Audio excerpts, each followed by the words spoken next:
muchísimas gracias por la invitación y para mí es un gran honor pues compartir este panel con activistas de derechos humanos muy reconocidos y amigos. Yo quiero comenzar refiriéndome a Berta, ¿no? A lo que Berta señalaba, porque Berta no solo la conozco por su labor actual, sino soy amigo personal de Félix Maradiaga. Y quiero referirme a eso porque es curioso y también voy a asociarlo con las palabras de Javier, también amigo, digamos, de esta lucha. Eh, Cuando yo en el año 2013 estuve en Nicaragua y me recuerdo invitado, pues, por cierto, por Félix Maradiaga, quien es amigo mío de cuando nos eligieron en una oportunidad como jóvenes líderes mundiales, que ya no somos tan jóvenes como aquella oportunidad que teníamos menos de 40 años, ¿no? Pero Félix lo conocí allí, un luchador incansable por los derechos humanos, y me recuerdo perfectamente allá en Nicaragua con Félix, que recorrimos Nicaragua y no se vivía la situación actual, y Félix me preguntaba, bueno, Alfredo, ¿y qué va a pasar en Venezuela? Claro, ¿qué va a pasar en Venezuela cuando ya yo llevo y me conocía defendiendo los derechos humanos desde hace muchos años? Ya son más de 20 años en la defensa de víctimas de represión política, lo que comenzó representando a una persona en el año 2002. Hoy día el Foro Penal ha representado más de 12.000 personas, llámese encarceladas con fines políticos, torturadas o asesinadas. Pero cuento esta historia porque Félix en esa oportunidad veía a Venezuela como el lugar donde se reprimía y no había ni siquiera comenzado o sucedido lo que fue el año 2014. Llegó Nicolás Maduro al poder.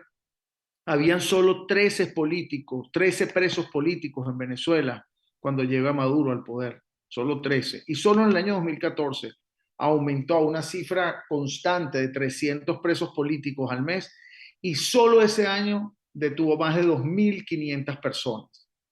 Entre ellos, bueno, el dirigente político quizás más conocido internacionalmente fue Leopoldo López, pero hubo muchas personas, jóvenes, estudiantes detenidos con fines políticos. Pero lo que era el año 2014 para nosotros lo que fue era la gran exageración de detenciones y donde el foro penal, digamos, se da a conocer porque tiene una estructura de abogados que Félix Maradiaga conocía a nivel nacional en Venezuela y que de alguna manera atendía a personas perseguidas con fines políticos, pero se da a conocer esa estructura digamos, se hace eficiente ante el público al menos, fue con la cantidad de detenciones que ocurrían, que eran 200 detenciones un día, 200 otro día, así sucesivamente.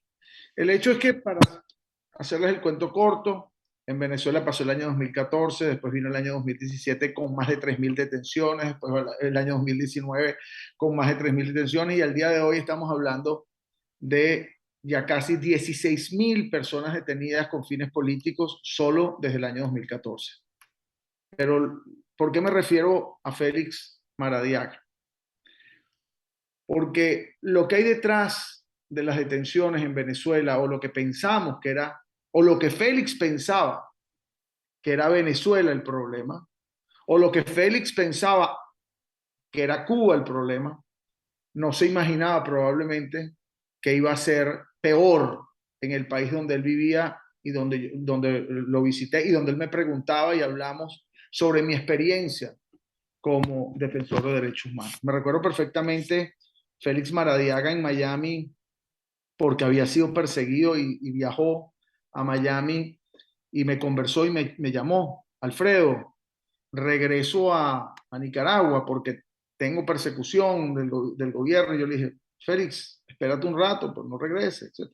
Bueno, vuelvo a el cuento corto, regresó Félix a Nicaragua y al día de hoy es uno de los presos políticos que bien se refería mi querida Berta. Pero ¿por qué les cuento esto?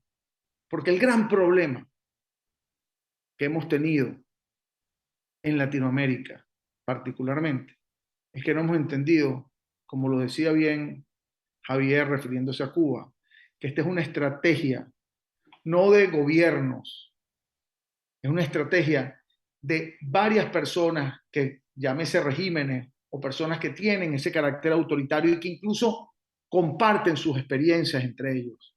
Personas que se han asumido el control monopólico de un país, como es el caso de Nicaragua, como es el caso de Cuba, como es el caso de Venezuela, como es el caso de Bolivia, como es el caso de Rusia, como es el caso de Bielorrusia, como es el caso de China, si comenzamos un poco más desde atrás.